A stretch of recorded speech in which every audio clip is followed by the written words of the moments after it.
Adolph Sax's patent was patented in 1846. It was originally due to expire in 1861, but he applied for a 5-year extension which he was granted, and so until 1866, Adolph Sax was the only person who was allowed to manufacture saxophones. After this patent expired in 1866, many different companies were quick to take on board the design of this new and popular instrument. However, none of their patents have really stuck into the modern saxophone. The first new development that has prevailed until today's saxophone was added by Sax himself in 1881. In this patent, Sax expanded the range of the saxophone to include a low B flat and a low A, and to include a high F sharp and a high G. The next patent that has carried through to today's saxophones was filed in 1867 by the Association of Instrument Makers in Paris.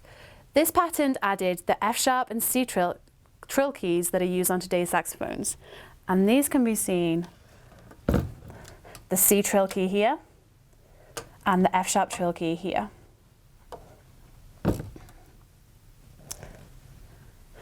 In 1887, the Yvette and Schaffer Society added the Bis key that we still use on today's saxophone, which is the short key used for B-flat fingering here. In 1888, the Lecomte Society added a patent that combined the 2 single octave keys into one automatic octave key on the back. They also added rollers to the saxophone on the C and the E flat key and on the left-hand fingerboard, which makes the saxophone much easier to play. After these patents, the next company to significantly develop the saxophone was the Selmer Company, who was established by Henry Selmer in 1885. Initially, they used stencil saxophones, where they took saxophones from other companies and stenciled their own brand name onto the saxophone. It wasn't until 1922 when they worked with Francois Combel, who was at the time the soloist of the French Garde Republican Band, to design their own range of saxophones, and this was called the Model 22. Their first revolutionary saxophone design was brought out in 1936 and called the Balanced Action Series. This saxophone has become the prototype for the modern saxophone, and before this patent, the B and the B flat keys on the saxophone were actually on the other side of the bell. Hence the name Balanced Action, as they brought the keywork round to the right-hand side of the bell to make the saxophone easier to play. They also added the high F-sharp key at this time and improved the keywork to make it easier to play. They widened the bell to create a fuller, richer sound. The next saxophone that they brought out was in 1948, called the Super Action Series. This saxophone made the keywork more ergonomic in design and easier to play for the player, as it offset the left and the right hand stacks on the saxophone. As we can see on today's modern saxophone, our left and right hands are slightly aligned, making it easier for the player.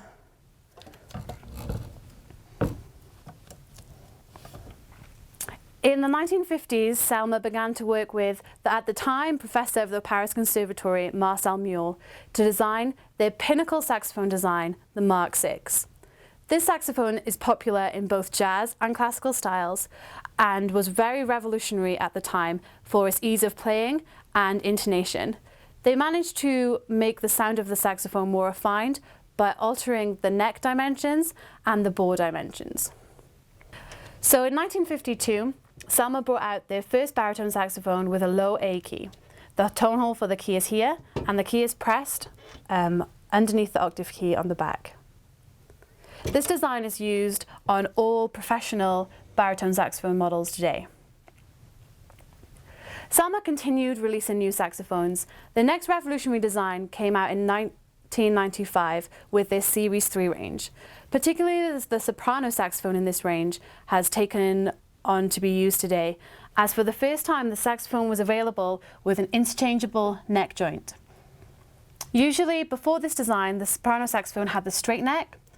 The Series 3 introduced the slightly bent neck to make it easier for the player to hold the weight of the saxophone, and it also feels more like a clarinet. Salma are perhaps the most popular design used by professional saxophone players today due to their innovative designs that make playing comfort and performance much easier for the performer. Also, they're the only company that have a direct link to Adolphe Sax. In 1929, when Adolphe Sax's son passed the company over to Salma, Salma took on the legal rights to use all of his patents and saxophone designs and parts, and so they have a legitimate connection to Adolphe Sax.